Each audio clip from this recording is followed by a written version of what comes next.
a passionate R&B vocalist, an amazing songwriter and producer. She sold millions of records, has become one of the most respected R&B artists in the world. She's shy, withdrawn, but every time she hits the stage, she explodes. So the question is, how did this solitary, introverted girl with a passion for song and dance become such a massive force? Beyonce knows, aka Beyonce, was quite simply born to be.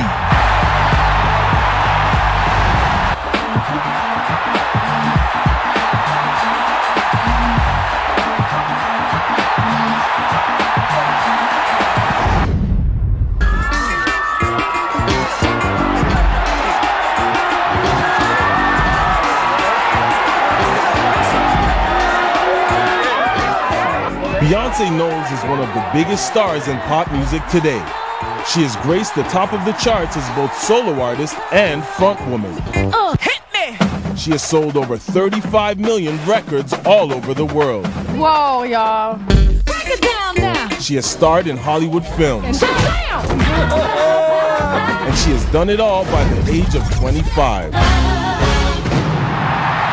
But don't be fooled.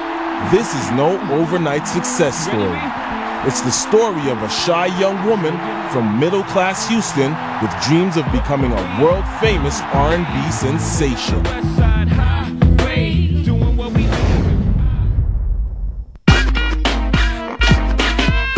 Beyonce Knowles' storybook climb to R&B supremacy started in this wealthy suburb of Houston, Texas.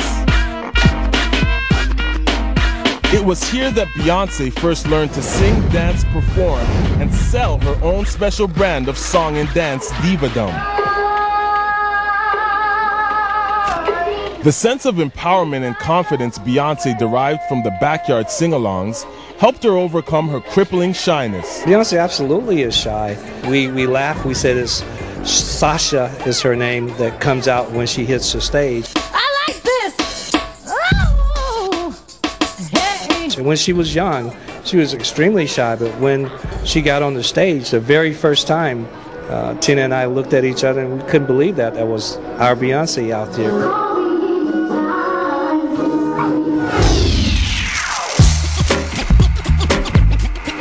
Beyonce began competing in talent shows throughout the state.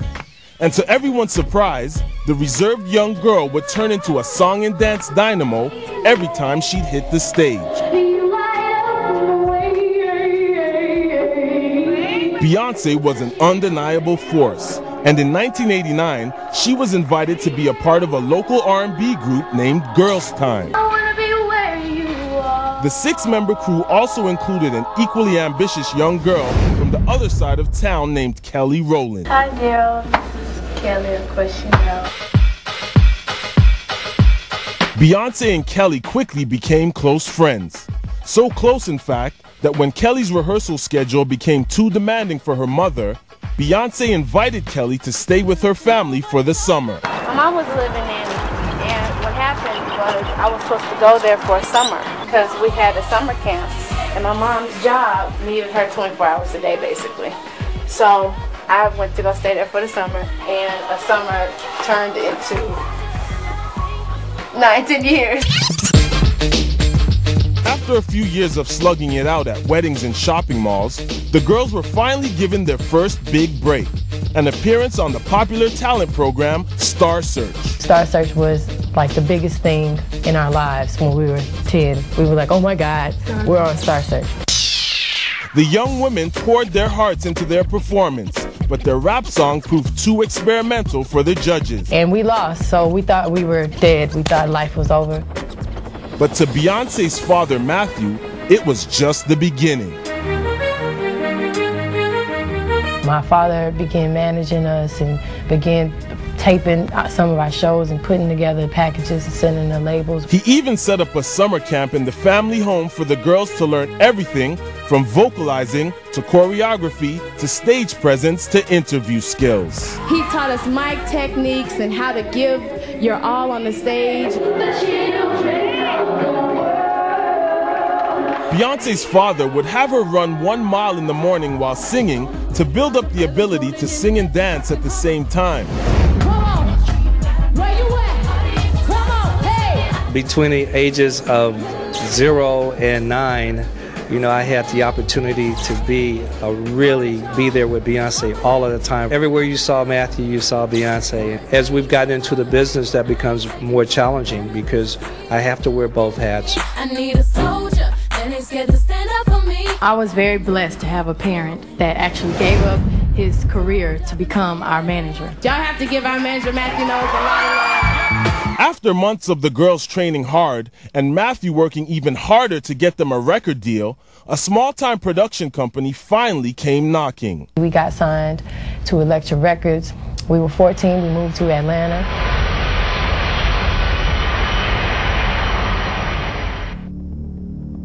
We did a whole album there, and we got dropped.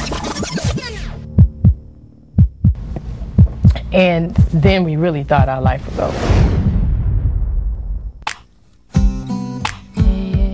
Within a year, Matthew had run out of money and was forced to sell everything he owned. Tina was so infuriated with Matthew's blind optimism that she took the girls and moved into a 2-bedroom apartment. Tina co-owned the business, and we used to have those fights, you know, those fights about how we would run the business.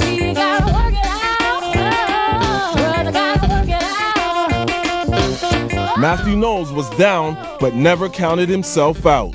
Rekindling his relationship with an A&R representative at Columbia Records, he was able to get Beyonce and the girls an audition in New York, which they nailed and were signed on the spot. Oh, I know you want me, I can see it in your eyes, but you keep on fighting with your sales on your mind. The girls changed their name to Destiny's Child and spent the next 2 years recording their debut album. Which is a very long time. So we were 15, like 14 when we recorded some of the songs. Then our album came out. No No No came out finally, and it went #1. And in the blink of an eye, Beyonce and crew went from suburban obscurity to international infamy.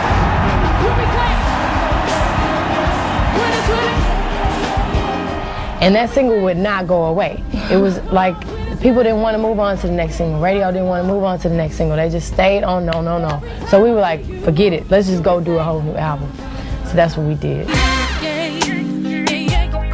Say My Name was a huge hit.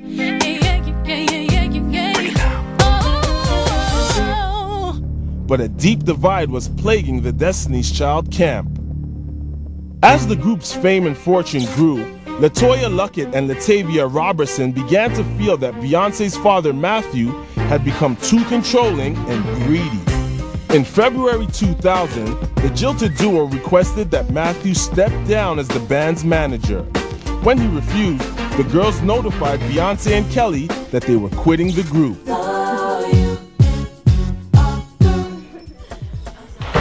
Beyonce was crushed. Not only had she lost 2 key members of her group, but she'd also lost 2 of her best friends.